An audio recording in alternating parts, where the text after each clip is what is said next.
Assalamualaikum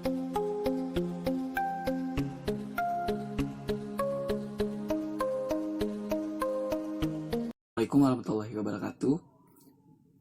Saya Ahmad Syafruddin. Kali ini saya akan membahas mengenai pasar.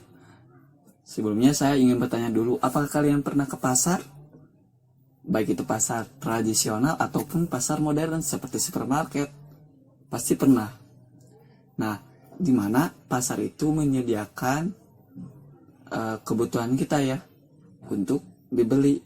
Jadi kita dapat menyimpulkan pengertian pasar yaitu pasar adalah tempat bertemunya penjual dan pembeli untuk melakukan jual beli barang ataupun jasa. Namun dengan perkembangan zaman dan juga teknologi saat ini, pasar bukan hanya suatu tempat saja.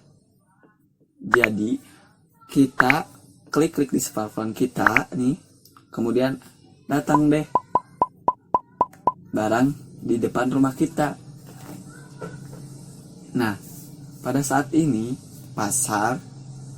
pengertian pasar itu adalah suatu tempat bertemunya penjual dan pembeli secara langsung ataupun tidak langsung untuk melakukan penjualan, untuk melakukan jual beli maksudnya ya, untuk melakukan jual beli baik itu barang ataupun jasa. Nah, kalau secara langsung itu kita bertemu dengan pembelinya langsung, kita langsung berkomunikasi secara langsung juga di supermarket, begitu pasar tradisional. Nah, kalau secara tidak langsung itu seperti kita di media sosial, chat langsung ataupun online shop begitu. Selanjutnya mengenai pasar oligopoli. Nah, pengertian pasar oligopoli. Pasar oligopoli adalah salah satu bentuk pasar persaingan tidak sempurna, di mana hanya terdapat beberapa produsen atau penjual dengan banyak pembeli di pasar. Nah, contohnya itu seperti dalam kategori misalnya industri rokok, kemudian industri mobil, industri semen, juga jasa penerbangan, dan juga ada yang lainnya.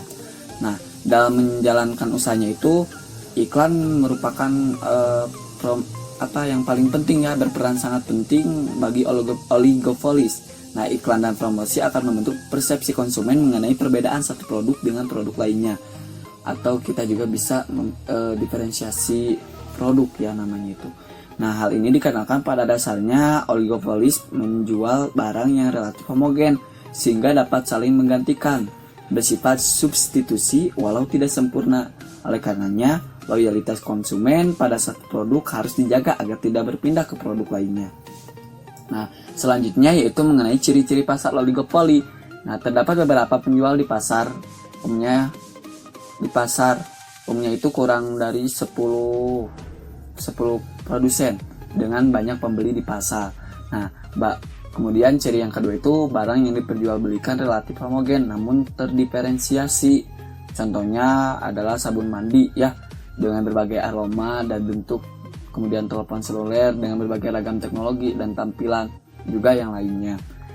Kemudian ciri yang ketiga ada penjual di pasar oligopoli memiliki kemampuan dalam menentukan harga. Nah, karena harga ini merupakan adanya perbedaan dari masing-masing produk yang ditawarkan. Misalnya dari perusahaan ini, produk ini harganya misalnya gimana gitu ya. Pokoknya diusahakan supaya lebih menarik ya, dengan harga yang ditawarkan, dengan harga yang lebih murah tapi kualitas bagus begitu. Kemudian masing-masing penjual bersaing sangat ketat dengan penjual lainnya. Nah, persaingan ini melalui promosi besar-besaran serta perang harga. Nah, perang harga yang dimaksud terjadi ketika suatu perusahaan bermaksud untuk menurunkan harga agar memperoleh harga pasar yang lebih besar, pangsa pasar yang lebih besar, namun diikuti dengan penurunan harga oleh perusahaan lain, sehingga pada akhirnya pangsa pasar yang diperoleh oleh masing-masing perusahaan adalah tetap, namun dengan harga jual beli yang lebih rendah. Nah, selanjutnya ada produsen baru dapat memasuki pasar oligopoli ini walau sulit.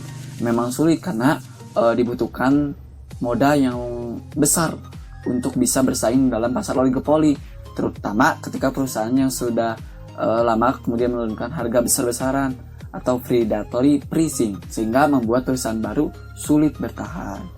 Akhirnya bangkrut kalau tidak modalnya tidak besar begitu. Kemudian ada sistem harga yang kaku. Nah, karena sifatnya yang hanya terdiri dari beberapa perusahaan, perilaku satu perusahaan menjadi sangat terasa pengaruhnya bagi perusahaan lain, sehingga menimbulkan ketergantungan dari masing-masing strategi atau tindakan yang diambil. Nah, misalnya suatu perusahaan, yang satu misalnya menurunkan harga, pasti akan ada pengaruhnya ke perusahaan yang satunya lagi, karena dapat menimbulkan ketergantungan dari masing-masing strategi perusahaan tersebut. Nah, ketergantungan terutama terjadi dalam penetapan harga itu tadi. Kemudian di mana penetapan harga yang dilakukan oleh satu perusahaan akan segera diikuti.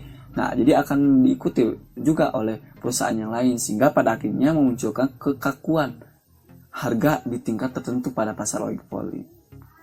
Nah, mengenai jenis pasar oligopoli ada dua ya. Yang pertama itu oligopoli murni.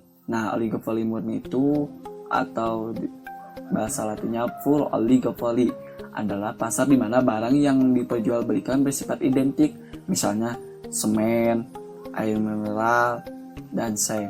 Kemudian oligopoli diferensiasi oligopoli adalah pasar yang dengan barang yang homogen namun dapat dibedakan, misalnya sabun, sepeda motor, dan juga laptop. Nah, kenapa ada perbedaan pasar oligopoli ini?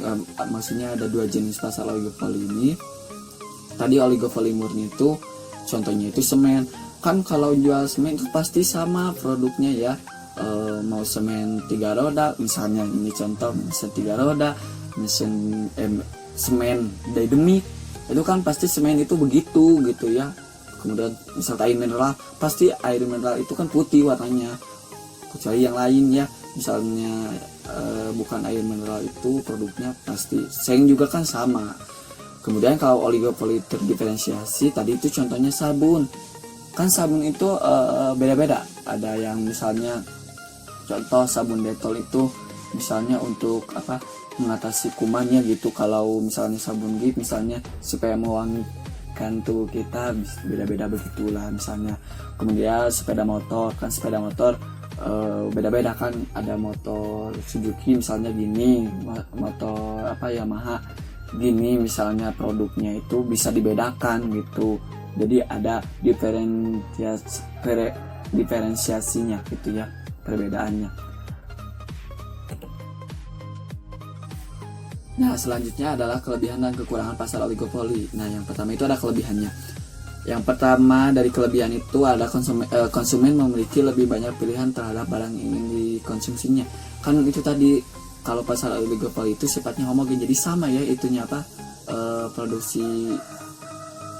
produksinya itu sama. Jadi kita dapat memilih apa yang kita inginkan, apa yang kita lebih suka gitu ya. Kemudian ada persaingan antar produsen dapat memberikan keuntungan bagi konsumen, terutama karena akan meningkatkan kesadaran produsen untuk memuaskan kebutuhan konsumen. Kan tadi adanya persaingan ya, karena barangnya sama, jadi kita harus lebih unggul dari produsen yang lain gimana gitu ya, dari produksi yang lainnya. Kemudian ada perusahaan umumnya terus melakukan inovasi sehingga produk semakin berkembang. Itu tadi kan kalau dari persaingan tersebut akan adanya banyaknya inovasi, inovasi untuk supaya bisa berkembang. Bagaimana produknya itu bisa menjadi yang diunggulkan oleh para konsumen. Nah, selanjutnya ada kekurangan pasar oligopoli. Nah, yang pertama itu ada perang harga antar produsen sering terjadi. Nah, akibat dari perang harga ini kebanyakan perusahaan bisa saja kalau nggak ada modal yang lebih besar bisa jadi jatuh begitu ya. Kemudian produsen menggelontorkan banyak dana untuk iklan dan promosi agar produknya dapat dibedakan dengan produk dari produsen lainnya. Ya itu tadi, karena alasannya ingin supaya produknya lebih dikenal, lebih unggul, akhirnya banyak mengeluarkan dana. Nah, banyak dana itu kan bisa jadi membuat misalnya didahulukan untuk iklannya, tapi untuk produksinya bisa saja mengalami penurunan gitu. Kemudian pemborosan sumber daya ekonomi, itu dia tadi ya, banyak pemborosannya. Nah, selanjutnya mengenai karakteristik pasar oligopoli. Yang pertama hanya sedikit perusahaan dalam industri atau few number of firms. Nah, tadi dijelaskan bahwasannya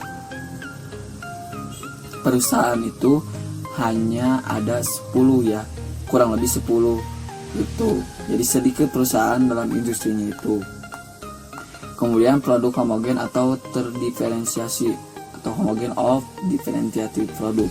Jadi produknya itu sama, tapi ada juga yang bisa dibedakan.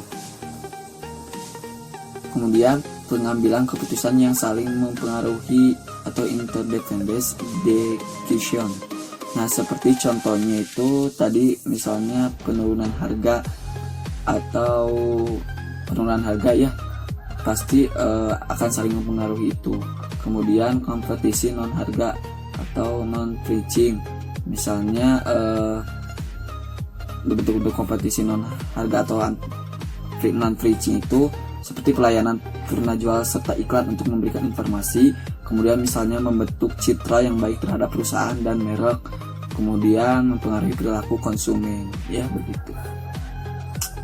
Nah, selesai deh, tadi udah dibahas ya mengenai pasar oligopoli. Nah, sebelum saya pamit, saya akan bertanya dulu ya. Nah, tadi sudah kita bahas ada ini soal ya, contoh penerapan praktik oligopoli itu tadi udah dibahas ya, ada murni sama differentiated oligopoli ya. Nah, ini ada contoh soal. Nah, di bawah ini contoh penerapan praktik oligopoli murni dapat dilihat pada industri A. Semen, B. Kendaraan bermotor, C. Rokok, D. Telepon genggam, E. Jasa penerbangan. Dibaca ya, dijawab ya, jawab di kolom komentar. Saya pamit, saya Ahmad Syafruddin. Wassalamualaikum warahmatullahi wabarakatuh.